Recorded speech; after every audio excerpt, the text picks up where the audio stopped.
ना ना दही शुणु ना यहाँ शुण दही 30 टका 60 टका जिनिसटे पाके मिस पैन मिस किसी कथा ना से किसी प्रोब्लेम न है किंतु दही आरर पाउडर जब मिसौच से फूड पॉइजन आप देवे क्या मत क्या कहले खाली गोटे दिन मुझे आज गोटे दिन मिसेली आज धरा कहीं मिसेबे आज तो गोटे दिन मुझे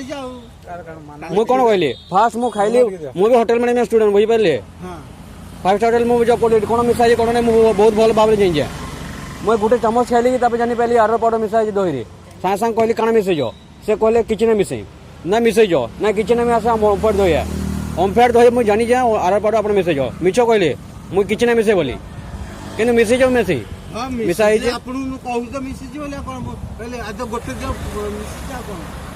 नेक्स्ट टाइम आगे एमती भूल करी कहीं लोक मैंने फूड पॉइजन मरीजे एमती लोक बुझिपारे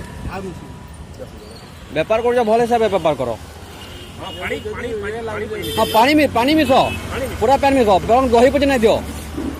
दही कण के